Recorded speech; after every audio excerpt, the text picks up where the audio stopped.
வளர்க்கவே எதிர்ப்பு தெரிவிச்சவங்க நானு. மாடே இருக்கக்கூடாதுன்னு நான் திட்டினேன். வீட்டுக்கிட்ட மாடே இருக்கக்கூடாதுன்னு எல்லாருமே திட்டினாங்க. ஊர் சனமே திட்டுவாங்க. இந்த பையன் இந்த ஊர்ல மாட்டை வாங்கி கட்டிட்டு இதுல என்ன பிரயோஜனம், என்ன லாபம் அவனுக்கு, இதுல என்ன வர வேண்டியதுன்னு சொல்லி. இந்த வெற்றி உங்களுக்கு எவ்வளவு மகிழ்ச்சி அளிக்குமா? அதுதாங்க எனக்கு சொல்ல தெரியல. இப்ப அவன் முன்னாடி என்னால பேச முடியல. அவங்க வீட்டுக்காரமா தான் தண்ணி வைக்கும், பில்லு போடும். அவனுக்கு எது வாங்கிட்டு வந்து மாடுன்னு கட்டினாலும் சப்போர்ட் பண்றது அதுதான். நிக்கிறது மட்டும் தான் நானு. இன்னைக்கு எங்க பையன் இந்த அளவுக்கு வருவான்னு எதிர்பார்க்கவே இல்லை. நாங்க எதிர்பார்க்கவே இல்லை எங்க பையன் இந்த அளவுக்கு வருவான் அப்படின்னு. சைக்கிள், மெத்தை, தங்க காசு, டிராக்டர், பசுமாடு கண்ணுக்குட்டி. காலை வந்து எங்களுக்கு வீட்டுக்கு தெரியாம அவன் ரொம்ப நாளா வேற இடத்துல வச்சு வளர்த்துருக்குறாங்க. வீட்டுல நான் திட்டுவேன்னு சொல்லியே எங்க கிட்ட காட்டு கொண்டு வராம வச்சு வளர்த்துக்கிட்டு இருந்திருக்கிறான்.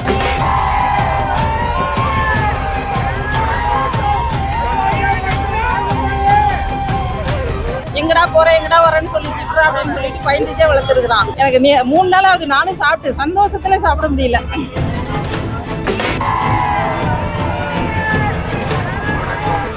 எங்க பையன் பேர் மோகன்ராஜுங்க. அலங்காநல்லூர் ஜல்லிக்கட்டுக்கு மாடு போயிட்டு வந்தது. மாடு இடம் பிடிச்சிருக்குதுன்னு சொன்னாங்க. கேட்கறதுக்கே ரொம்ப சந்தோஷங்க.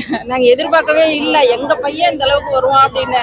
அவன் மாட்டுல என்ன பிரயோஜனம்னு சொல்லி மாடு வளர்க்கவே எதிர்ப்பு தெரிவிச்சவங்க நானு மெயினா நானு. அவங்க வீட்டுக்காரமா தான் தண்ணி வைக்கும், பில்லு போடும். அவனுக்கு எது வாங்கிட்டு வந்து மாடுன்னு கட்டினாலும் சப்போர்ட் பண்றது அதுதான். நிக்கிறது மட்டும் தான் நானு. இன்னைக்கு எங்க பையன் இந்த அளவுக்கு வருவான்னு எதிர்பார்க்கவே இல்லை.